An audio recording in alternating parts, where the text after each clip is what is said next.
Ladies and gentlemen, good morning. Welcome to the 30th General Meeting of the Caribbean Academy of Sciences. This morning, we have an eminent group of persons to help us open this conference. My name is Craig Peru, and I will be the Master of Ceremonies. I'm a research fellow in the Mona School of Business and Management here at UWI. And I'm very happy to be participating in this ceremony because about 16 years ago, when the last general meeting, CAS meeting, was held here in Jamaica, right here in the Mona Visitors Lodge, I was involved. And it's wonderful to see how our society has progressed since then. Your Excellency, Sir Kenneth Hall, our former Governor General, Minister Favour Williams, Principal and Pro-Vice Chancellor Professor Dale Weber, Professor Michael Taylor, Dean of the Faculty of Science and Technology, Dr. David McBean, Executive Director of the Mona School of Business and Management, Professor Winston Mellows, our President of the Caribbean Academy of Sciences, Professor Tara Dasgupta, President of the Caribbean Academy of Sciences Jamaica Chapter, Professor the Most Honorable Denise Eldemira Shera, CDOJ, she will be representing the UWI Vice Chancellor, Professor Sir Hilary Beckles, Ms. Catherine Greysbigh, Director of the UNESCO Cluster Office for the Caribbean, Mr. Marlon Morgan, representing Senator the Honorable Royal Reid, our Minister of Education, members of the media, ladies and gentlemen all, good morning and thank you for being here. Good morning. Now, our conference's theme is Science, Technology, and Innovation, Vehicles for a Knowledge-Based Economy. And I believe what you will hear this morning will demonstrate that we can respond to our Vice Chancellor's call for us to be an activist university. Not merely for us to create knowledge and circulate it among other elite academics, but to work with the public sector and the private sector to lift the region and to lift our societies by activating this knowledge, integrating this knowledge to push the production frontiers outwards. My job as your Master of Ceremonies is to move us along quickly, and I believe you will see from the persons on the stage when they come to speak that they have lived our conference's theme for the 30 or 40 years that many of them have been involved in science, technology, and innovation. To bring greetings first, we will have Professor Emeritus Tara Dasgupta. He is the founding president of the Caribbean Academy of Sciences Jamaica chapter and the past president of the Caribbean Academy of Sciences. He's a professor of inorganic chemistry with a focus on inorganic reaction mechanisms. And for his scholarly work, he has been elected Fellow of the Royal Society of Chemistry, Fellow of the International Union of Pure and Applied Chemistry, and Fellow of the Caribbean Academy of Sciences. Now, all of this, I'm sure you will agree, is worth applauding, but there are two other aspects of Professor Dasgupta's life that mark him as an activist academic, even more so. First, Prof Dasgupta, most of us refer to him as Prof. He has repeatedly sought to activate scientific knowledge in Jamaica by building within the university entrepreneurial institutions based on scientific knowledge. He dramatically upgraded and enlarged the Jamaica Equine Testing Laboratory, commonly referred to as the Jamaica Racing Commission Lab, and instigated the Mona Institute of Applied Sciences, the Mechanical Engineering Workshop, the Pesticide Research Lab, and most recently, the Net Zero Energy Building. These ventures all generated employment for university-educated and trained scientists and engineers, and in most cases increased the knowledge content of the goods and services that our region provides. In other words, Professor Dasgupta has helped to build Jamaica's and the Caribbean's knowledge economy.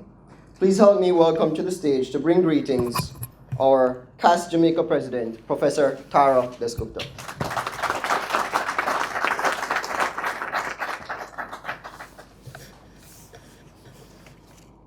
Chairman Master of Ceremony, members of the head table, fellow scientists and members of the Caribbean Academy of Sciences, ladies and gentlemen. It's a great pleasure for me, on behalf of the Caribbean Academy of Sciences, Jamaica, to welcome you at the 21st General Meeting of the Caribbean Academy of Sciences. I'm extending special welcome to all our plenary lecturers, especially the lecturers who are coming from abroad. The Vice Chancellor of the University, Sir Hilary Beckles, sent an apology for not being able to attend this important meeting, but he asked Most Honorable Professor Dennis Eldemas Scherer to bring greetings on his behalf, but we are still waiting for her to come. I would like to express my sincere gratitude to Professor John Hildenberg, Foreign Secretary of the National Academy of Sciences, USA, and Professor Richard Catlow, Foreign Secretary of the Royal Society of England, who are attending on behalf of their organizations and agreed to give plenary lectures. This will further strengthen the relationship between our academy and the world's two largest academy in this world. I would also like to recognize two persons whom I admire myself. One is Miss Fable Williams, Minister without portfolio on the in the Ministry of Finance and Public Services, and other Sir Kenneth Hall, who has inspired me. He was a former principal and Governor General of Jamaica. Sir Kenneth Hall has been inspiring to us all, and he always motivate us to do more scientific work for the university and for the Caribbean. Thank you, both of you, for joining us in this event. This event is for celebrating 30th anniversary of the Caribbean Academy of Sciences and 70th anniversary of the University of West Indies. I should also mention that Caribbean Academy of Sciences Jamaica chapter is also celebrating 16 years of its existence. Since its inception, the Caribbean Academy of Sciences has been trying to instill science culture in their Caribbean societies. Excuse me. In recent years, the Caribbean Academy of Science Jamaica, being a legal charitable organization of Jamaica, has been trying to convince government through workshop and public forum that the dynamism for national development can only be generated by an integrated scientific and technological community. The rapid growth of economy is only possible by creating successful knowledge economy, which is characterized by the development of application of science and technology, and greater importance placed on innovation for economic growth. Against this background, the Caribbean Academy of Sciences, Jamaica, is holding this 4-day international conference on science, technology, and innovation. The theme of the conference, as Master of Ceremony mentioned, Science, Technology, and Innovation Vehicles for Knowledge-Based Economy. Knowledge-based economy is a buzzword now internationally, and every countries are dealing with it. In fact, the Scandinavian countries are at the top of the list. And Singapore is also one of the top 10. This conference is going to be stellar in the sense that 10 distinguished academicians from different parts of the world are delivering plenary lectures on diversified fields. 120 papers, both educational and professional organizations, will be presented. The conference also attracted academicians and professionals from tertiary institutions, public and private sectors of Jamaica, as well as the wider Caribbean region. The goal of the conference is to encourage a dialogue between the industrial sector and academics as well as convince the government that the knowledge-based economy is the only solution to uplift our nation. I would like to draw your attention to some special features which we introduced in our program. A public lectures on climate change, which will be organized by well-known scientist, climatologist, Professor Michael Taylor, whom a lot of people know here. And Michael Taylor is recently been awarded Fellow of the Caribbean Academy of Sciences. And also, the event, there will be Douglas McMartin, who is our plenary lecturer. He will be a guest lecturer of this public forum. And it will be held in the Blue Room of the conference center. And another one is a popular lecture by Professor Richard Catlow, intended specifically for high school students, sixth grader students. And that is going to be very interesting. Our academy has been concerned about the gender disparity in science for quite some time and has voiced our opinion in various international forums and workshops. At this event, now we are organizing a forum entitled Cracking the Code to Gender Disparities in Creating Knowledge-Based Economy, increasing participation in STEM as a part of this conference. The guest speakers in this forum are from Cuba, Guyana, Dominican Republic, Montevideo, Uruguay, Jamaica, and United States. This special forum has been sponsored by UNESCO, and we are very grateful for their contributions, and I'm glad that we have Director of UNESCO Cluster Office for the Caribbean, Mrs. Catherine Greysbigh, has kindly going to bring greetings on behalf of UNESCO. We are also honoring Dr. Joyce Pence, who is the first female master blender in the world for her innovation in science in a banquet. This scientific program has been carefully prepared so that all attendees have the opportunity to attend a wide variety of plenary lectures, oral and poster presentations, and forums. We are looking forward to the opportunity this event will bring to meet and exchange ideas with our peers to promote science and technology, which will bring us together to build knowledge-based society. This is the only way we can reach sustainable economic growth in our country. I, on behalf of the Caribbean Academy of Sciences, Jamaica, wish to express our gratitude to our various sponsors, platinum, gold, silver, and bronze categories. All the sponsors are here attending the conference.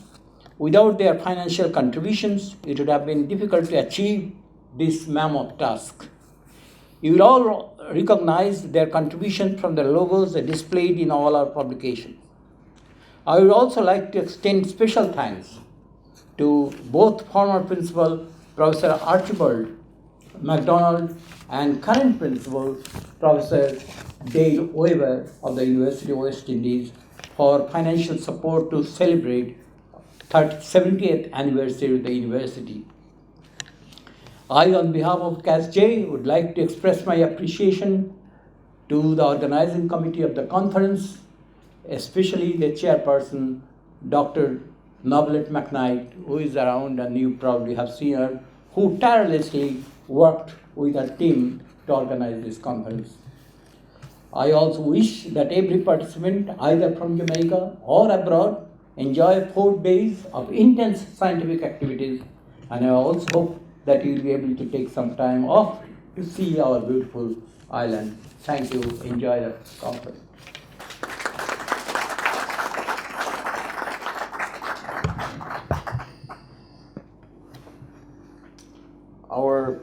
Next, we have to bring us greetings on behalf of the Caribbean Academy of Sciences.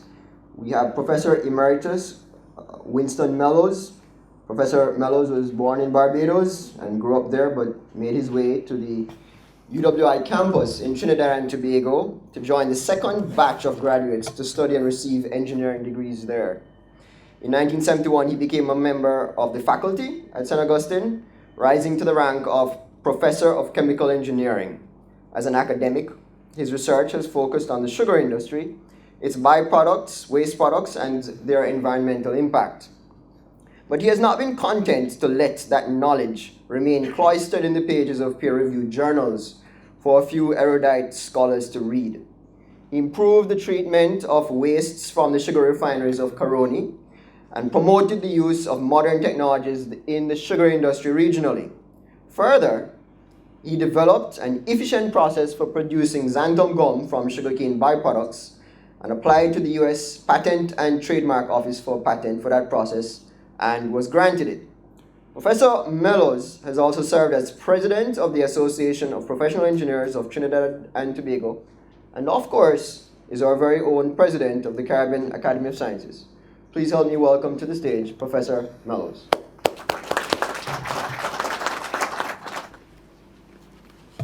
Good morning, ladies and gentlemen. Good morning. I hate to use this term, all protocols observed, but nevertheless, I'll use it for this present morning. I'll also profess to welcome those at the head table and those who have come as our special guests. Professor Dasgupta dealt with the Jamaica chapter, and I will therefore talk a bit on who we are, what is our brand as the Caribbean Academy of Sciences, because a lot of times you don't spend marketing the Caribbean Academy of Sciences, and maybe some people don't even know who we are, where we started, and what it is that we are all about. So I'll try to fill you in at this present moment and the time allotted to me. And by starting saying the establishment of a Caribbean Academy of Sciences was informally proposed at the General Assembly of the International Council of Scientific Unions, that's ICSU, in Bern, Switzerland in September 1986. Because of the relatively small size of the region and the need for scientists for the Academy to be an effective regional force for science, it was necessary to embrace all the sciences, including social sciences. The inauguration of CAS took place at an international seminar on science, development, and society at the Central Bank Auditorium in Port of Spain, Trinidad, on the 16th and 17th of May 1988. CAS is incorporated in Trinidad and Tobago. It's also incorporated in Jamaica as the Jamaica chapter. I'll use the word we now. We see ourselves as facilitating cooperation in scientific and technological research with special reference to the Caribbean region, special reference to indigenous technologies, etc., and recognizing outstanding performance or achievements in science and technology, so we have prizes for this, undertaking or facilitating the publication and collation of the results of scientific research, creating public awareness of science and technology, promoting scientific inquiry and the development of human capital, and exchanging knowledge and ideas for the good of society. And we like to think of improving the quality of life in our Caribbean region. The current membership of CAS is around 200 members, including members from different chapters in the English-speaking Caribbean, such as Trinidad and Tobago. We have Jamaica. We also have Guyana, as well as Guadeloupe, Cuba, Suriname, and my home country, Barbados, as well. The Caribbean Academy of Sciences, therefore, having had its inaugural meeting, is therefore 30 years old, and during the period of its existence can be very proud of its achievements. And over these many years, CAS has been instrumental in bringing distinguished speakers to the region, including Nobel Prize laureates. We can't afford it anymore. But so we have now moved to persons who are just as distinguished, but not yet Nobel Prize laureates. Therefore, I welcome all our invited speakers to this conference and thank them for making the effort with us today. I see John Hildebrand in the audience. I met him at Yana's meetings and we established a good friendship at that meeting. We also have Professor Catlow, Professor Kamaldin Abdul Rashid. We also have other professors who we invited to share their knowledge with us. We've also been involved at different times with panel discussions involving public discussion of relevance to our region. We've also been responsible for this biennial technical conference, in which the scientists in the region have presented their research and other studies to members of different disciplines. Students have not been left out in that they too have been delivered papers on aspects of their research. One of major strengths, therefore, is the multidisciplinary nature of CS, covering as it does scientists from natural, agricultural, medical, social sciences, and engineering. Chapters, as I just mentioned, have been formed in Jamaica, Antigua, Barbados, Guyana, Guadeloupe, Trinidad and Tobago. And this Jamaica chapter has been one of the most active chapters. If you look at the program, you don't see engineering, you see all the medical science, etc. on the front page. So they have to ask the question, why engineers in a science society? We're here because we use science. The engineer must identify, understand the constraints, do successful designs. I can talk because I'm an engineer, incidentally. Constraints include available resources, physical and technical limitations, flexibility for future modifications and additions, and other factors such as requirements of cost, manufacturability, serviceability, marketing, aesthetic, social, and ethnic considerations. And by understanding the constraints, the engineers deduce specifications for the limits within which an object or system can be produced and operated. And we are therefore at home in this particular conference on innovation. I can say, therefore, that the Caribbean Academy of Sciences is in the business of promoting innovation where we can recognize and exploit new, indigenous, unique ideas that can be applied to improve products, services, or processes. We examine creative and unique application of knowledge to effectively meet the needs of our region and to solve problems in our region. CAS, in recognizing this, has been associated with different institutions in the region. In the Prime Minister's Award competition in Trinidad and Tobago, for instance, which recognizes innovation. We've also helped produce booklets on Caribbean icons in science. Our social scientists belong to us as well. They help our countries to ensure that economic, social, and physical development takes place in such a manner as to foster sustainability of the development process and avoid foreclosure of fundamental options for the future, and they help us to emphasize the maintenance of a quality of life. CAS is also a member of different regional and international bodies which address international scientific issues, and CAS also coordinates the work of INAS, that is the Inter-American Network of Academy of Sciences. We became a foundation member of that in 2004. We became a member of the Caribbean Scientific Union in 2006. We've also, over the years, been paying special attention to the teaching of mathematics at elementary school, as well as the principles that need to be communicated clearly and effectively so that students can understand and apply the ideas involved. We've also moved on to helping teachers of the secondary school level as well. It is believed that understanding of important ideas, misunderstanding of important ideas, jeopardizes the learning process and can lead to a downward spiral. Weak areas must be identified and attention given to connection with the real-world applications and examples. That is why we've been organizing these courses for primary and secondary school teachers from the Caribbean region. We actually had 4 such courses in Jamaica. We're now assessing the effectiveness of this program that we've had in ISB, that is Inquiry-Based Science Education and STEM in Jamaica. On the national front, we have established very strong linkages, therefore, with TWAS, with IANAS, I mentioned just now, and we have collaborated in a program, Women in Science, and a booklet has been produced on this subject. We've collaborated on the water program. We contributed a booklet in assisting those in the Caribbean region with the things that are happening in our region. We also have someone also from Jamaica who's on the climate change workshop and looking at sustainable development as well. Then we have the IANAS Science Program. We've also contributed to a booklet on science and education program. We also have maintained access to literature in the Gala website that they have produced, and also kept in contact with Le Mans EPAT. We also sent persons to go to France to expand their knowledge as far as this whole question of training of our students in science and technology. And we've also participated in regional studies on energy and food security. We've therefore been, as I said, essential for the last 12 years working on the IBSE and the SCAM now. They've added arts to the STEM as well. We have active membership, therefore, in all these programs. And the role of our Academy, therefore, has been to produce and promote strong advocacy in important scientific and technological endeavors. However, we need to play a much more leadership role in promoting global cooperation to encourage meaningful exchange of ideas and research options. We've taken part in IIP bodies. Recently, we took part in the Scientific Advisory Committee of the Commonwealth during the meeting. And our members also, some of our members are members of TWAS, including the latest, Professor Kit Phai Pun.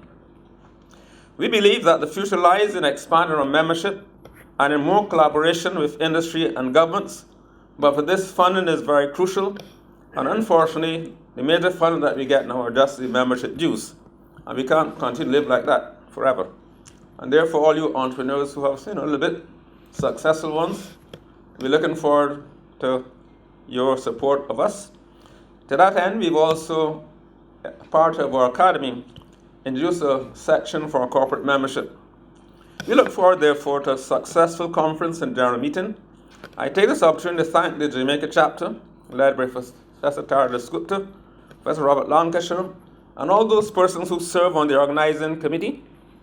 They did a tremendous job in getting this off the ground. Initially, they said that Jamaica couldn't manage, but in collaboration then with the University of West Indies' 70th anniversary celebration. And I remember being chair of the 60th anniversary celebration of the Trinidad campus, and 70 seemed to come very, very quickly. But nevertheless, I pay tribute, therefore, to the Mona campus for its sponsorship of this event and all our other gold, silver, etc. sponsors, which we hear a lot about.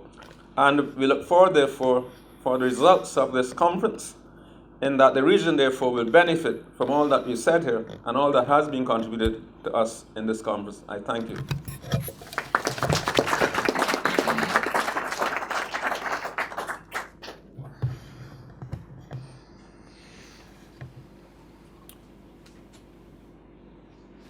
At this point, we'd expected to have Professor, the Most Honorable Denise Eldemar Sher with us, but unfortunately she is ill.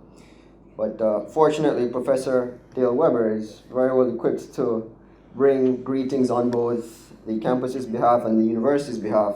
Most of us know Professor Dale Weber, but for those of us who don't, let me say he was appointed to the position of Pro-Vice Chancellor and Principal of the Mona campus here at the University of the West Indies with effect from August of this year, vacating the post of Pro-Vice Chancellor for Graduate Studies and Research, which he'd occupied since 2015. He's had a distinguished career in coastal ecology and environmental management, and a model record of teaching, graduate supervision, administration, and research excellence, which spans 30 years of service with the university. Professor Weber is the consummate activist academic. Not only has he supervised 27 MPhil and 15 PhD students to completion, probably more than that by now, produced 7 book chapters and 35 peer-reviewed publications, attracted $2.5 million in research grants, but he's led the transformation of the Environmental Foundation of Jamaica, which is our largest environmental donor organization. So Professor Mello might want to check him for some funding. He's chaired the Jamaica's Climate Change Advisory Board, chaired the CL Environmental Company Board, and that's not all. Together with his amazing wife, UE marine ecologist Professor Mona Weber, he has parented Marissa and Diana, who are pursuing university degrees in environmental engineering and oceanography. Help us welcome Professor Dale Weber.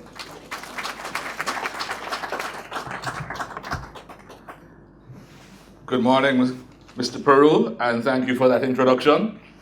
I will tell my daughters that you have put them on the front page, but they'll ask you if it's on WhatsApp and if it's on Twitter. And so, Kenneth Hall, Honorable Minister Fable Williams, here in your capacity both from the Ministry of Finance as well as MP for our constituency, Dr. Michael Taylor, our Dean, Mr. David McBean, the Director of the Mona School of Business Management, Professor Emeritus Tara Dasgupta, President of the Caribbean Academy of Sciences, Professor Emeritus Winston Mellors, President of the Caribbean Academy of Sciences, Ms. Catherine Rigsby, Director UNESCO Cluster, Mr. Marlon Morgan, representing Minister Royal Reid, distinguished guests in the audience, and I see way too many to call names, but I see Dr. Sweeney, I see PVC Ronnie Young, I see colleagues from Sterling Assets. Good morning to you all, ladies and gentlemen. The privilege is mine this morning to welcome you to the University of the West Indies, both on behalf of the Vice Chancellor, Professor Sir Hilary Beckles, who is in London right now, as well as in my own capacity as principal of the Mona campus. It is our pleasure to collaborate with the Caribbean Academy of Sciences and the Caribbean Academy of Sciences Jamaica in hosting this 21st annual meeting here at the Visitors Lodge and Conference Center. As the university goes through its 70th year, 70 years of service, 70 years of excellence, we're at the vanguard of educational excellence, and we extend heartfelt congratulations to our partners at CAS and CAS-J as they commemorate their anniversaries and move forward. With research and innovation being the centerpiece of the UWI's transformational agenda, the theme selected by CAS this year is very befitting: science, technology, and innovation, vehicles for a knowledge-based economy.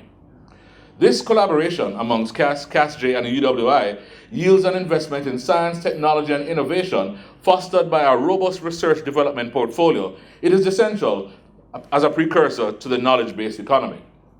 Science and technology, as well as innovation, has now formed a part of the university's strategic plan. As you may know, our strategic plan is based on access, alignment, and agility.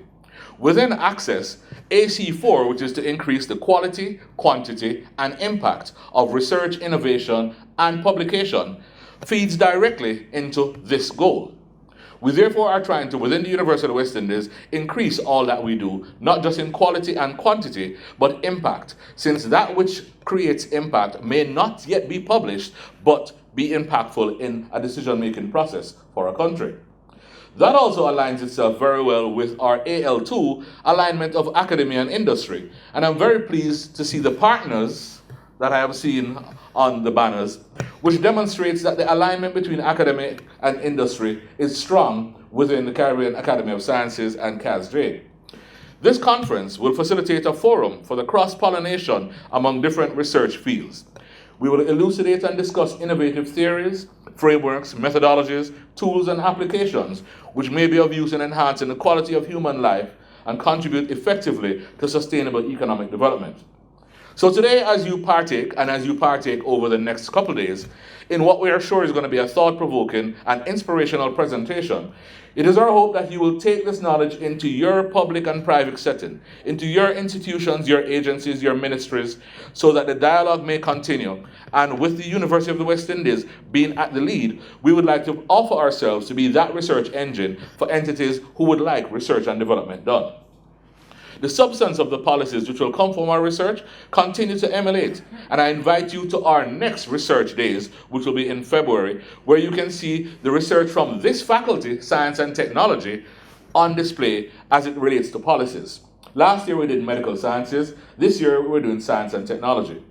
To all our colleagues at CAS and CAS-J, I say welcome, especially those who are visiting for the first time, and look forward to a partnership which we think is essential and critical to the nexus in our regional economic venture and development.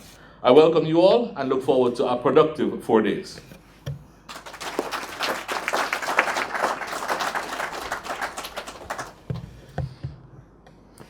Our next speaker, Ms. Catherine Greysbigh, is Director of the UNESCO Cluster Office for the Caribbean.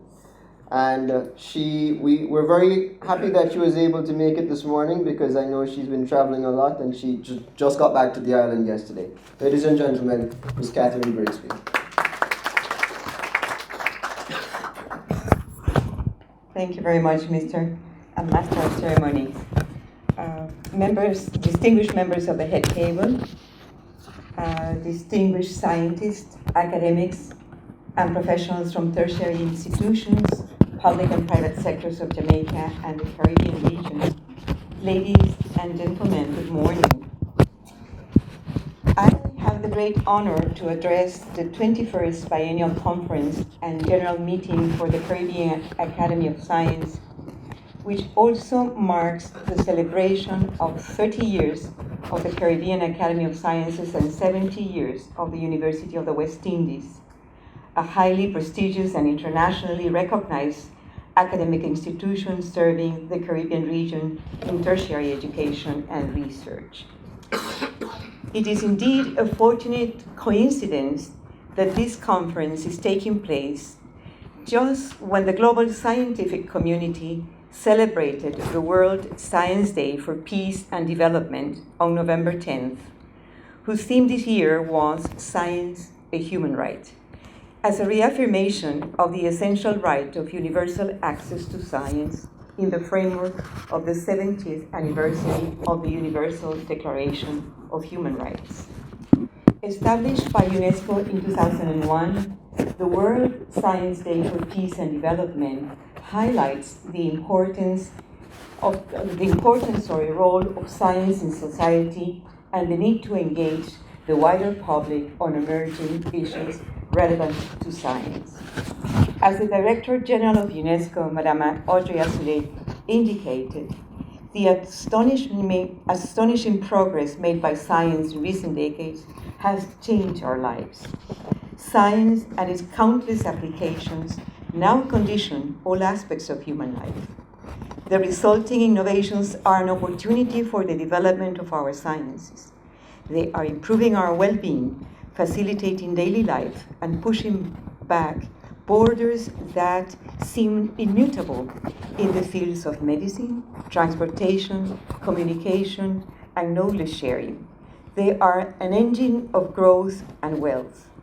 UNESCO recognizes that sciences, technology, and innovation, STI, provide key answers to build peace and foster sustainable development, and therefore we need more integrated science to strengthen water management, to ensure the sustainable use of the ocean, to protect ecosystems and biodiversity, to tackle climate change and disasters, and to foster innovation. This is why Sciences, Technology and Innovation STI stands at the heart of the 2030 Agenda for Sustainable Development and the Paris Agreement on Climate Change. In this spirit, UNESCO has developed a unique approach to promote global scientific cooperation between and within societies, combining global sustainability and local actions and knowledge with focus on gender equality. As mentioned in the recommendations on science and scientific research published in 2017 by UNESCO, public policies should foster greater inclusion of groups of persons currently in the minority in the scientific community. Women in particularly are underrepresented in the STEM fields and account for only 30% of researchers in the world today. Girls and women underrepresentation in science, technology, engineering, and mathematics STEM are deep-rooted and hold back progress towards sustainable development.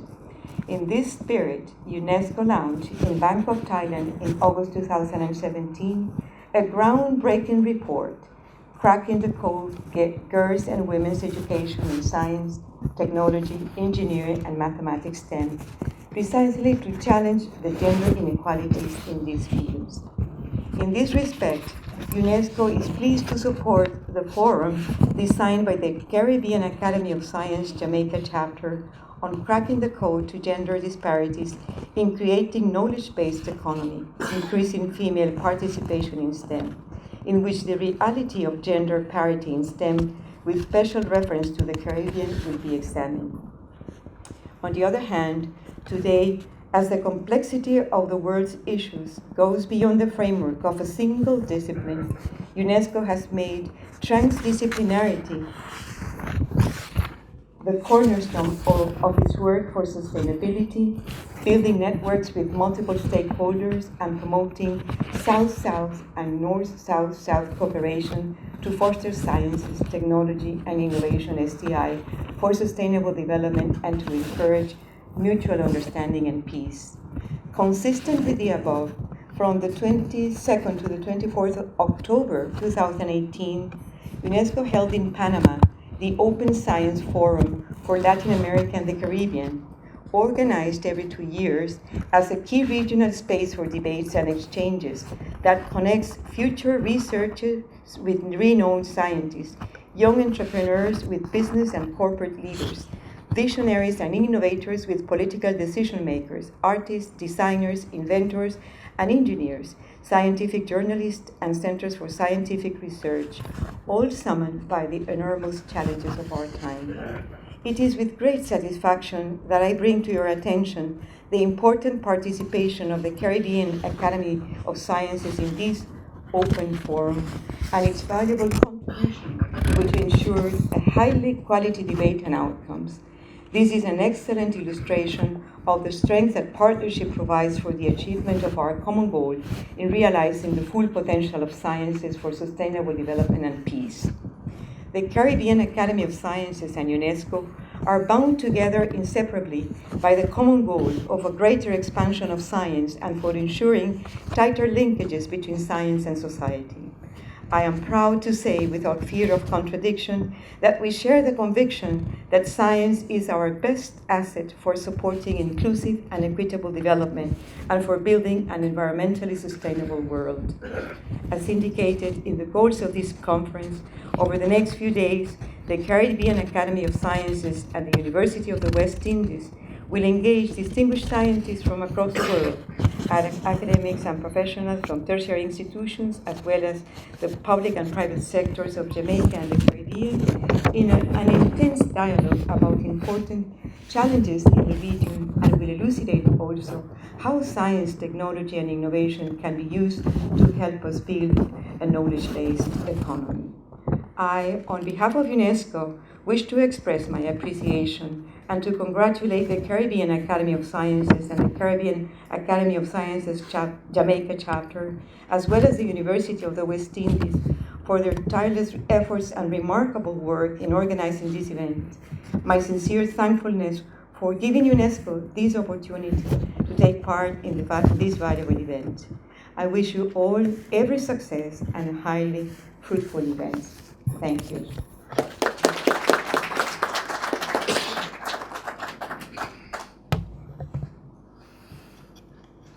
I'd like to recognize Dr. Arnoldo Ventura, who many of us know has served as a senior scientist in our community here in Jamaica for many years. Thank you for being here, sir.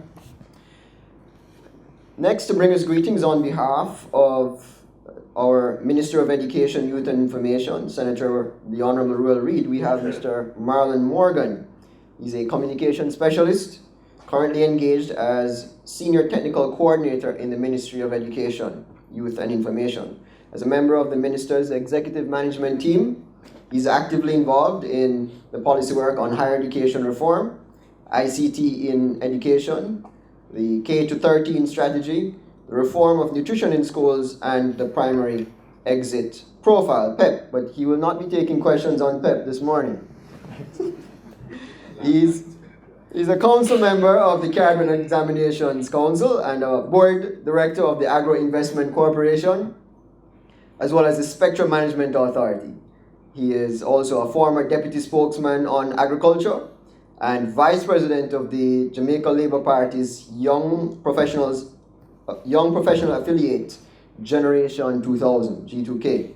Ladies and gentlemen, please welcome Mr. Marlon Morgan.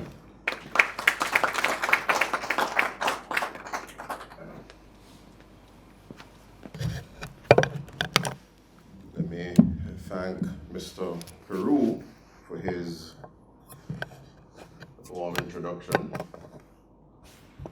We acknowledge members of the head table, distinguished members of the head table, as well as distinguished members of the audience. I must especially recognize our host member of Parliament, indeed Minister without portfolio in the Ministry of Finance and the Public Service, the Honorable Favour Williams, the Executive Director of the Mona School of Business and Management, Mr. David McBean.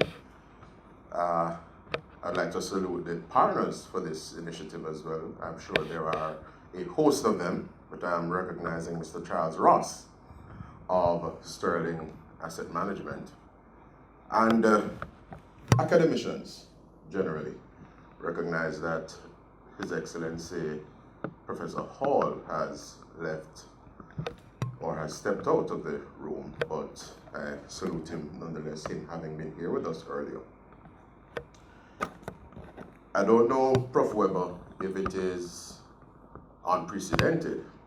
Research may well have to be done on that, but I know it is indeed fortuitous that the Mona campus of the University of the West Indies has had 3 persons from the STEM areas serving as principal.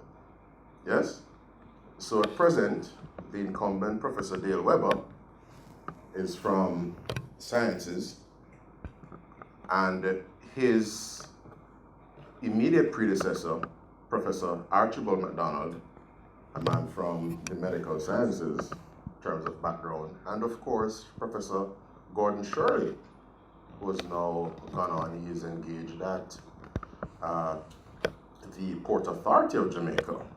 And so it may well be unprecedented, Prof. Weber, but at a minimum, I believe it is fortuitous, and I believe it is reflective of the university's own profound statement, because there may well be those who do not necessarily see persons from STEM as being adept at administration or administrative work. And as a ministry, we are very much buoyed and encouraged by what that means for the university. Having leadership, yes, at the very top, in support of Vice Chancellor and other members of the team, but leadership who have a penchant and a knack for science, technology, engineering, and mathematics.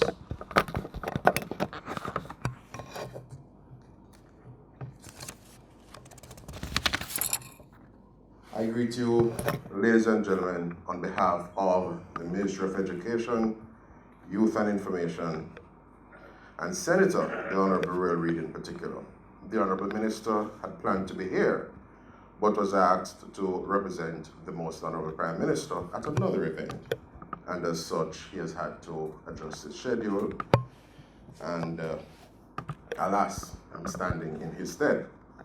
I take the opportunity, nevertheless, to extend heartiest congratulations to the Caribbean Academy of Sciences through all its regional chapters for hosting this particular conference and for your theme, highlighting the importance, the critical importance of science, technology, and innovation to the creation of a knowledge-based economy. I'm going to veer from my script for just a couple of minutes to, in my own words, frame the remarks this morning, and if I may, locate the Ministry of Education, Youth and Information in this particular discourse, and indeed in what I would want to consider this particular movement, this awakening of sorts in respect of science, technology, engineering, mathematics, and the work that the Caribbean Academy of Science focuses such considerable attention. I recognize that we have among us many visiting friends.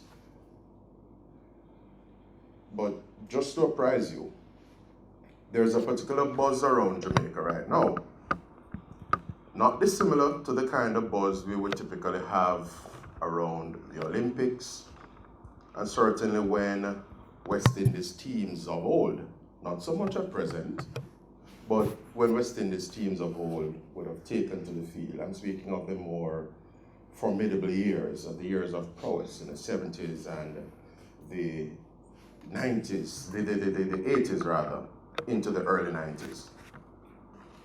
But nevertheless, there's a buzz around Jamaica because one from among us, Dalton Harris, is taking the United Kingdom by storm. And some would extend it to say, indeed, taking the world by storm in respect of a talent competition over there in the UK, the X Factor. And I make that observation to begin with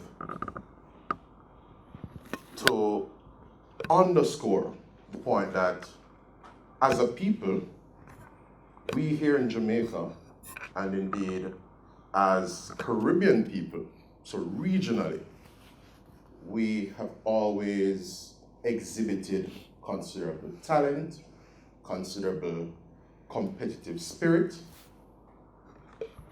We see it with those who have blazed the trail in terms of the academy, research, Caribbean thought. Frantz Fanon readily comes to mind, Maurice Smith, Walter Rodney, a host of others. We blaze a trail in respect of the business community. We blaze a trail in terms of culture and cultural expression. The late Honorable Louise Bennett Coverley readily comes to mind. And so, when you think of Bob Marley and others in the creative industries, in entertainment and in sports, a la Dr. the Honorable Usain Bolt, Jamaica, and by extension, Caribbean people have always presented themselves and made their mark in respect of being world leaders and on many occasions, world beaters. And notwithstanding the considerable and appreciable work that our scientists or researchers or innovators in their own right and in their own way have had over the years, the truth is our profile as a nation, and indeed our profile as a region, can be lifted that much more.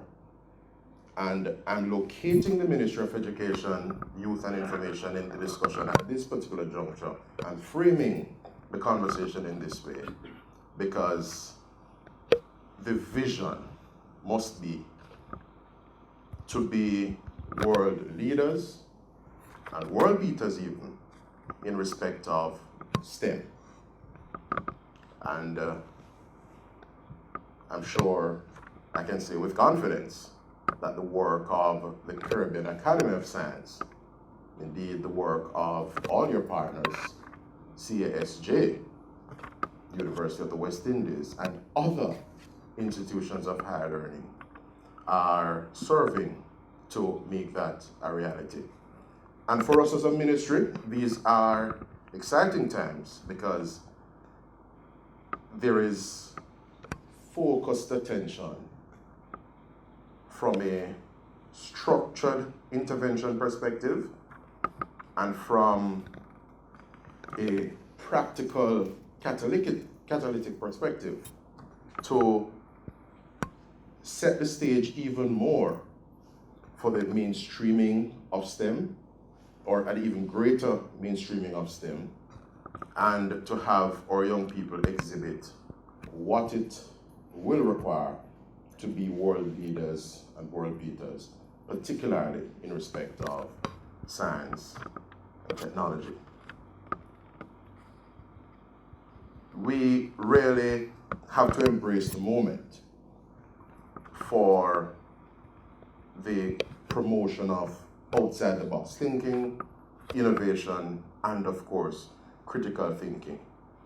And so much of what we are doing at the Ministry of Education, Youth and Information, so much of what we're about is precisely up this particular alley. Because largely, we have had an education system bequeathed to us that has been shaped by our experience as colonized peoples. Yes?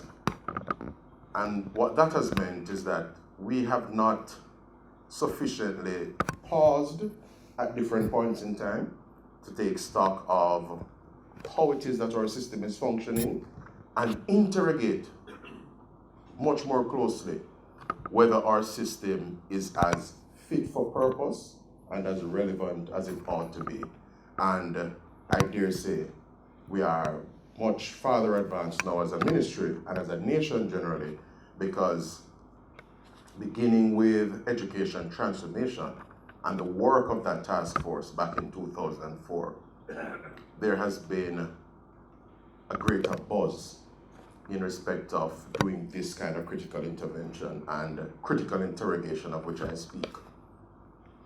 We should be questioning, and we are indeed doing so, and we want to be doing that even much more, whether we have been producing young people, yes, to make their mark in the way we really ought to. If it is that we are to compete effectively, as Professor Dasgupta would have pointed out, with some of those jurisdictions that are blazing a trail in respect of STEM. I speak of the Scandinavian countries, Sweden, Norway, Denmark, Finland, you name them. And of course, Singapore, a country from which Jamaica draws so much inspiration. So the key takeaway is that in as much as a Dalton Harris is blazing a trail, in as much as a Usain Bolt would have blazed the trail, Otto Bolton from Trinidad and Tobago, yes? And our people, just generally across the region, would have made their mark in various disciplines, academics, business and commerce, creative expression, the entertainment industry, Caribbean thought. We would want to see no less in respect of a cadre of scientists, innovators, people who go on to own patents and own the innovation, as it were, behind the technology. We can't just be mere consumers of the technology, but we should be doing more and challenging ourselves to do more to become the owners of technology and indeed the patent and the rights, yes, intellectual rights behind that. It has become a bit of a cliche to state that science and technology are key drivers of economic growth in the 21st century. Many researchers have pointed to the Industrial Revolution of the 19th century and the scientific revolution of the 20th century as setting the conditions that have given rise to today's global knowledge-based creative economy. Nowhere is the impact of science and technology on our lives more obvious than in the rapid innovations in communications and computing technologies, leading to more countries being able to participate more fully in the global economy. Today, new technologies are transforming and expanding many economies in the same way that earlier industrial and technological advances changed the course of history. Indeed, a growing percentage of wealth in the world's largest economies is created by knowledge-based industries that rely heavily on human capital and technological innovation. So for those of us who think largely in terms of the bottom line and we think of the dollars and cents of it, we can readily see, yes, the degree to which science and technology generally solves problems in terms of contemporary society and go on to create wealth and value to an economy. We are, of course, challenged by the question, what exactly is this knowledge-based economy? The World Bank and the OECD have defined it as an economy where knowledge is created, acquired, transmitted, and used effectively and creatively by organizations, enterprises, individuals, and communities to develop groundbreaking ideas and models. One example, often cited, of an economy that was rapidly transformed by an embrace of science and technology is that of South Korea. Its rapid progress in the knowledge and information revolution was attributed, to a large extent, to its widespread internet usage. The government recognized very early the need for the country to get connected to the web, and in the late 1990s invested heavily in broadband infrastructure. Privatization and deregulation in the telecom sector also led to South Korea being amongst the most wired nations in the world, with over 80% of households hooked up to broadband. Another Asian city that has done well in the knowledge revolution is Bangalore, which has been dubbed India's own Silicon Valley. And this is largely due to its rapid transformation into an IT hub since the 1990s. Bangalore has increasingly become the city of choice for research and development investments by US corporate giants such as General Electric, Microsoft, and IBM. Well, what of us here in the Caribbean? If we are to see any significant movement in our economic development as knowledge-based economies, a number of things will have to be addressed, including economic and institutional infrastructure, information infrastructure, and education. The government of Jamaica has recognized this and has committed to investing more in STEM education. In fact, the science, technology, engineering, and mathematics STEM programs in schools remain one of high priority for the Ministry of Education, Youth, and Information. Just by way of background, the STEM initiative was started in a formal and concerted way within the ministry in May 2014 and has continued under the current administration. The ministry established a STEM steering committee to provide oversight to the work of the STEM team, as well as the STEM technical committee that is driving the research and training component of the initiative. Under the new administration, the following have been done. Steering committee meeting will have been held in September 2016. New members invited to join the STEM committee. Just over $200 million have been budgeted to fund STEM and some non-STEM schools for the procurement of STEM-related equipment and material. The following tasks have been undertaken and are either complete or near completion.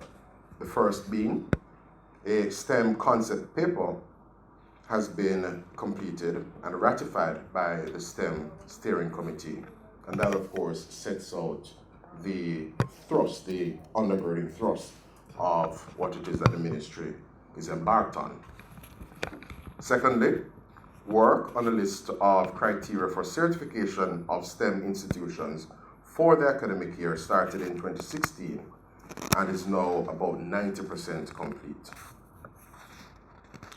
Thirdly, the Sydney Pagan Agricultural School, and in terms of the geography and locale, that's down in St. Elizabeth, northeast St. Elizabeth to be precise. So the Sydney Pagan Agricultural School has been transformed into a STEM academy. This was initiated in September 2014 with some 100 students at grade 7 and approximately $20 million having been spent on infrastructure to include upgrading of classrooms and laboratories. Equipment and material for the science program are being provided to enhance the project-based learning in accordance with STEM methodology. Recruitment of additional staff has been done, and extensive training of the academic and other staff members done to build their capacity. So upskilling would be an important part of this entire initiative. Construction is currently being planned for additional space, and training is being planned to commence here in the month of September. In the month of November. My apologies. In terms of the fourth achievement, 8 institutions are being transformed into STEM academies as directed below. First, the St. Andrew Technical High School, and they are being oriented in respect of logistics and transportation. Kingston Technical High, construction and infrastructure. Dunoon Technical High, telecommunication, cable and media. Vere Technical High, agriculture and engineering. Herbert Morrison Technical High, ICT and business process outsourcing. Manchester High, ICT and agro-processing. Belmont Academy, a relatively new kid on the block down there in Westmoreland. They are being oriented in respect of ICT and business process outsourcing. And as I would have highlighted earlier, the Sidney Pagan High School, agriculture and agro-processing. So there is ongoing engagement of industry partners with the aim of providing support for the initiative to include financial support. In this regard, a STEM symposium is planned for the first quarter of 2019. Committees have been established and are working to ensure that the objectives are achieved. The integration of the STEM methodology into the curriculum for grades 1 to 9 has been completed under the National Standards Curriculum, which, by the way, Mr. Peru, though we're not dealing PEP this morning, it is the National Standards Curriculum, which focuses on communication, collaborative effort, creative thinking, that PEP is predicated on. And then the 8th point, finalization of the core subjects for grades 7 to 9 at a STEM academy has been completed and was ratified by the STEM Steering Committee. Partnerships have been built with a team from the University of Technology led by Dr. Shermaine Barrett. This engagement has been very productive, and they are willing to partner with us to offer training for selected schools in order for those schools to further build their capacity. Now, there were also plans to foster partnership with other tertiary institutions, such as our host this morning, the University of the West Indies here at Mona, our various teachers' colleges, the Mandeville-based Northern Caribbean University, as well as the Heart Trust NTA. So in comparison to other regions or countries, we have some distance to travel, yes, to become more of a center for, or to become more centers, as it were, for innovation and technology. But we can safely say, at least here in Jamaica, the groundwork is being laid, and if we persist, and if we remain concerted, focused, we too should see the desired changes in our economies. A key component in facilitating a knowledge-based economy is investing in human capital, and that means the continuous improvement of our education system. The current administration has invested more heavily in education over the past 2 years and has been seen in Jamaica over recent years. By way of covering many of the operational and recurring costs, we have enabled school administrators to be more focused and targeted in their education programs, including in the STEM subjects. And as I wind down with a couple paragraphs to go, I want to make an important point, and a point that you as stakeholders, indeed as delegates to the conference and as members of the Caribbean Academy of Sciences should help to carry. An affirmation of STEM ought not to be construed or seen as somehow a relegation of the humanities or a renunciation of the importance of the humanities. I'm going to say it again because early this year, the ministry would have staged a higher education summit at the Jamaica Pegasus, and this was amongst the concerns that came up. And indeed, at various consultative or in various consultative fora, you would see this particular concern coming up. What does this whole emphasis being placed on STEM? What will it mean for the humanities? You know, the arts are important. It speaks to people's sensibilities and how we relate to each other and all of that. And as a ministry, it behooves us to assure our stakeholders, indeed assure the population, that an emphasis and a strategic focus on science, technology, engineering, and mathematics in no way compromises the humanities and interest in those areas and in pursuing higher education in that field or in those fields. The truth of the matter is, the two are not mutually exclusive. The long and short of it is that organically, you're always going to have persons whose academic pursuits turn on not just their own aptitude, but their own interests. And so we will always have the proteges of a Professor Vereen Shepherd, a Rex Nettleford, a Hilary Beckles even, as Vice Chancellor, among us. Persons who are seeking to, pursue training and research in the arts, in the humanities. So, as a ministry, we are inviting your own, effort and reassurance in settling the unease.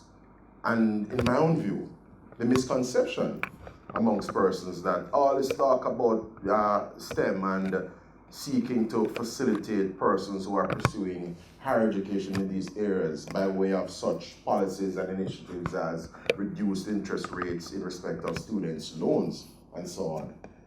Those concerns are at best unwarranted. Yeah? And we invite and solicit your advocacy in that regard. 1,000 flowers shall bloom, eh?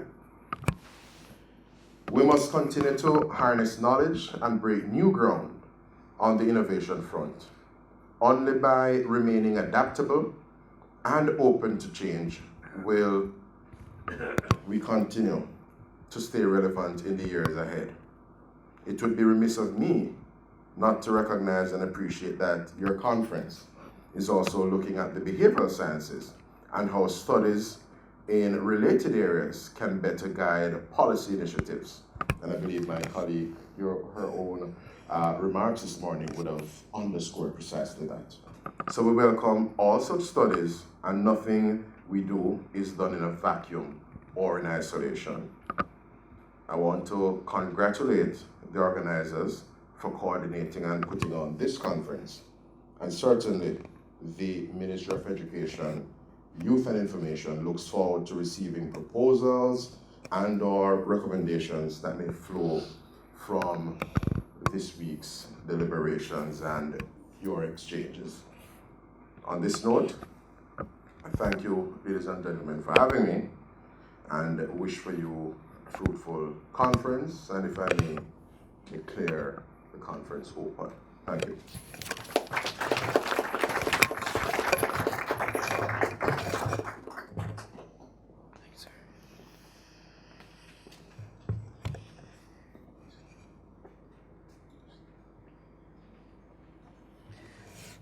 ladies and gentlemen, it remains for me to thank you all for attending this morning's opening ceremony.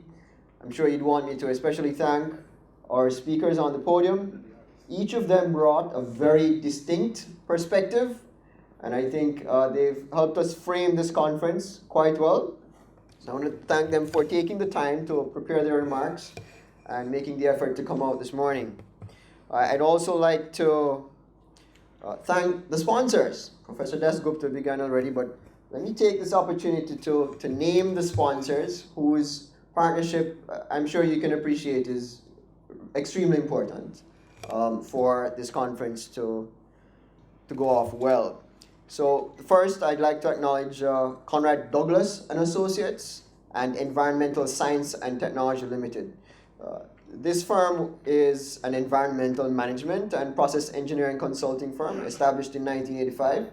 It employs scientists and engineers with expert knowledge in tourism, housing, mining, process, chemical, energy, infrastructure, agricultural, and industrial sectors. It is the most experienced environmental management firm in Jamaica and the English-speaking Caribbean. Conrad Douglas and Associates subsidiary Environmental Science and Technology Limited has an exhaustive database on Jamaica's environment. They've conducted extensive baseline studies, water quality assessments, noise modeling, atmospheric pollution modeling studies, and due diligence audits. They are a platinum sponsor, and we thank them for their support.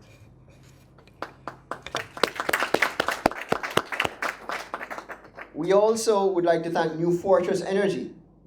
Those of us in Jamaica have been hearing a lot about New Fortress in the last couple of months. They're a global energy infrastructure company founded to help accelerate the world's transition to clean energy.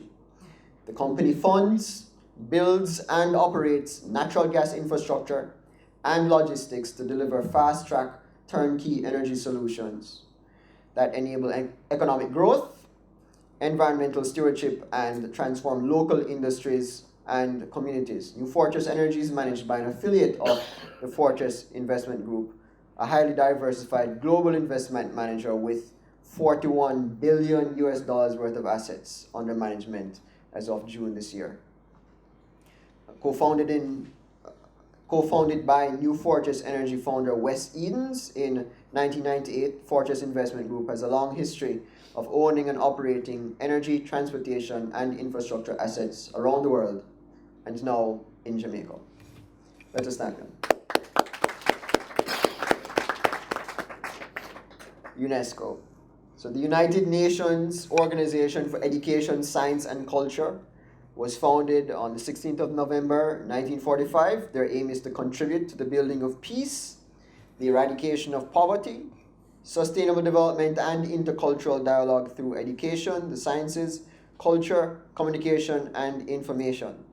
Other priorities of the organization include attaining quality education for all and lifelong learning, addressing emerging social and ethical challenges, fostering cultural diversity, a culture of peace, and building inclusive knowledge societies through information and communication. We thank not only Director Greysbigh for being here, but also we would like to thank the various branches of UNESCO for their support for the Forum on Gender Disparity.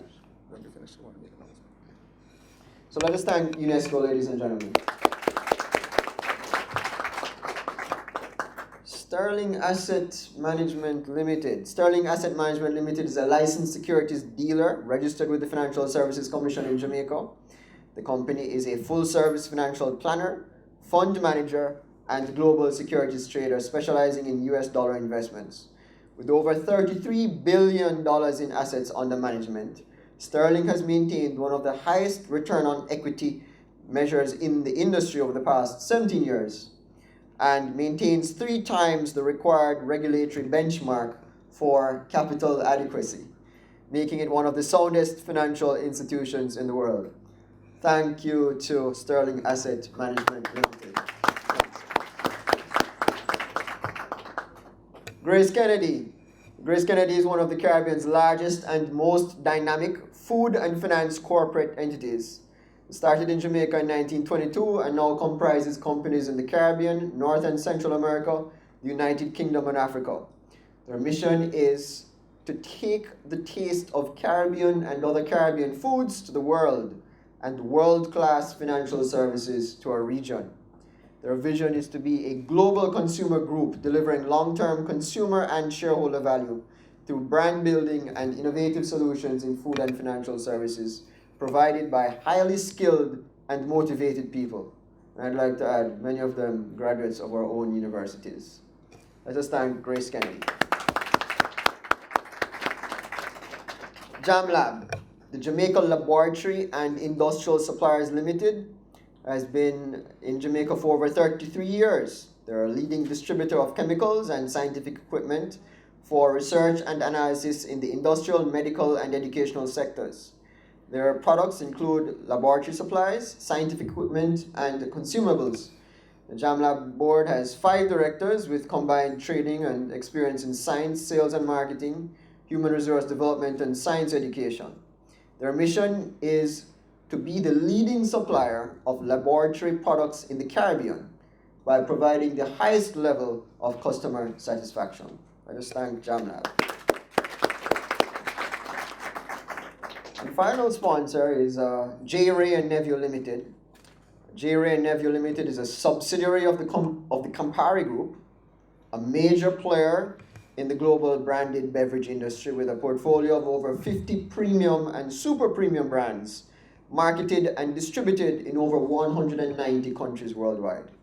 The company owns 3 sugar estates, which are Appleton Estate, Holland Estate, and New Yarmouth Estate, which account for approximately 63% of all spirits produced in Jamaica.